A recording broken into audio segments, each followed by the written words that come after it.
Youpi, Trump président. Bonjour à tous et à toutes. Il faut absolument que je partage ma joie avec vous ce matin. Ah oui, j'ai envie de m'exprimer, je suis trop contente là. Il fallait qu'il gagne, il fallait absolument qu'il gagne malgré ses défauts de macho et ses plaisanteries grivoises du passé. Mais celle-là, il fallait pas qu'elle gagne, il fallait pas qu'elle gagne, mais vraiment, bien, il s'en est vraiment bien sorti. Hein. Regardez un petit peu là, Trump en rouge et la Hillary à la ramasse. Ah là là, ça c'est génial, c'est génial. Non, parce que ce mec, moi, vous savez à quoi ça m'a fait penser? Ça m'a fait penser à ça, là. Là, j'ai regardé tout ça de près, la campagne, etc. Et j'ai vu que c'était un combat sans merci, un peu comme, un peu comme dans le film Ben-Hur que j'ai vu dans mon adolescence et que j'ai trouvé génial ce film. J'ai pleuré, moi. Ah ouais, j'ai pleuré. Ça, c'est un film, c'est assez violent, mais il y a de l'émotion, hein, je peux vous garantir, hein, avec Jésus qui intervient, qui donne à boire à Ben-Hur, qui joue le rôle de quoi déjà, de Judas, je crois, et qui veut défendre sa patrie, son peuple, et qui est pour la justice. C'est un combat pour la justice, hein, tout simplement. Et là, il y a donc c'est dans cette course de chars, il y a Messala, c'est un enfoiré arriviste ambitieux qui ferait n'importe quoi pour le pouvoir et qui travaille pour les Romains dans la garnison. Maman, je trouve plus le mot. Garnison, c'est ça? Bon, si je me trompe, romaine, enfin c'est un militaire et il a eu du pouvoir donc sous Tibère et donc il en voulait de plus en plus de pouvoir et il va essayer de saboter, il veut absolument gagner cette course, regardez, il va essayer de saboter le chariot de Ben-Hur en ayant mis un espèce de truc pointu qui tourne sur les cieux. Et là, regardez, là, là il s'approche du vaisseau et il va saboter son char. Hein. Mais Ben-Hur, évidemment, comme il combat pour la justice, bah, il va gagner quand même. Voilà, c'est ça.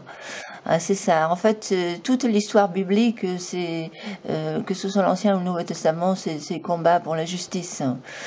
Et ça, j'ai trouvé ce film vraiment génial. Et pour ceux qui ne l'ont pas vu, il faut voir. Là, pour moi, je crois qu'il vaut mieux aller voir l'original que l'autre qui est sorti derrière l'autre. Je l'ai même pas vu.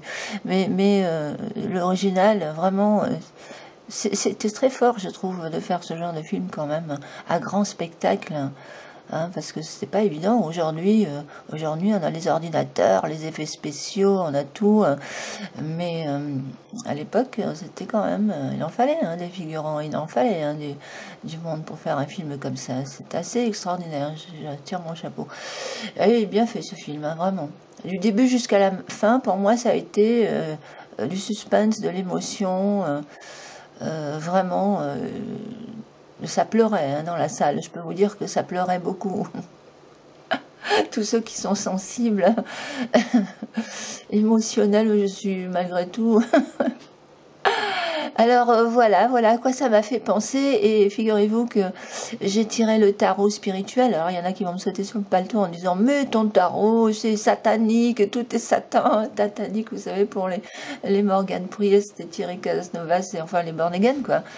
Et tout est satanique. Non, ce n'est pas du tout satanique. Et quand on le fait avec de bonnes intentions, c'est les intentions qui sont. Et, oh là là, mon Dieu, c'est vrai que c'était très très très violent. Et je sais pas comment ils font ce genre de scène, mais c'est fou hein, quand même. Mais bon. Alors, mais c'était un beau combat quoi. Ah, ça c'est voilà. À la fin, il gagne, hein. Ben-Hur. Oui, c'est la fin, il gagne. Ben-Hur, c'est les chevaux blancs qui arrivent. Voilà. Mais ça là, il est là par terre. Voilà, c'est Hillary. Vaincue, Hillary.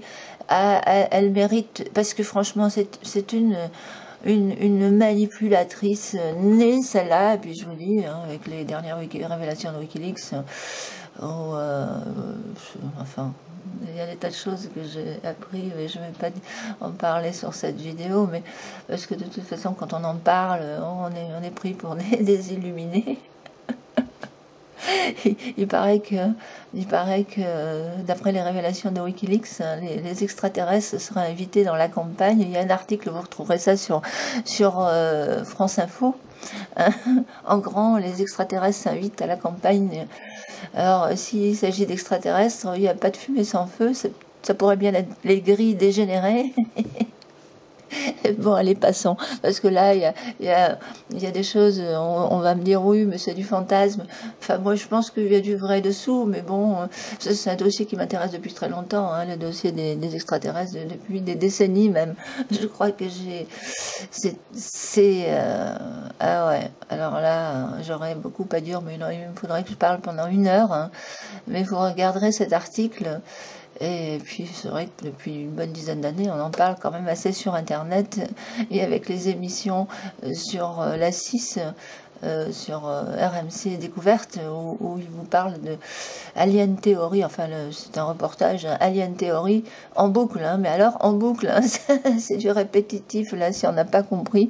J'ai l'impression qu'il y a un petit peu de conditionnement psychologique quand même de la part des Américains. C'est pour ça que je crois qu'il faut vraiment se dégager de l'emprise américaine vite en 2017, nous aussi, parce que ça sent mauvais là-bas aux États-Unis, et puis on n'est pas obligé de subir ce qu'ils vont, on n'est pas obligé de passer par la zone de turbulence par laquelle eux ils vont passer, parce qu'ils vont passer par une zone de turbulence, hein, que ce soit avec Trump ou, enfin avec Trump, je ne sais pas comment il va gérer l'Amérique, mais toujours est-il que avec tout son fric, il est très très riche et il va mettre son argent, j'espère bien, pour la bonne cause. Et je crois qu'il est sincère. Non, mais c'est pas, ça se voit ses yeux, je sais pas, je crois qu'il est sincère. C'est un gros macho, mais je crois qu'il est sincère. Il est sincère et elle, pour moi, c'est elle, la, la diabolique, entre guillemets, hein, entre guillemets. Voilà. Allez, je vais pas en dire plus, hein, parce que de toute façon, c'était juste pour exprimer ma joie. Et ça va. Alors là, je vais voir. J'espère qu'ils vont pas recompter, hein. J'espère qu'ils vont pas se mettre à recompter. J'espère que la Hillary va pas contester les résultats. Non, ça c'est pas possible. C'est pas possible parce que là, il y a quand même une grande différence. C'est pas comme s'il y avait. Ah ouais, non, franchement, on rendez compte, hein, c'est énorme, hein. Le candidat républicain a remporté 238 grands électeurs sur les 270 nécessaires pour gagner. Sa rivale démocrate, elle a remporté 209. Il y a un tel grand écart, hein, qu'on peut dire que la Hillary, là, hein, elle est là, par terre. Sur ce, je vous dis merci pour l'écoute. À la prochaine.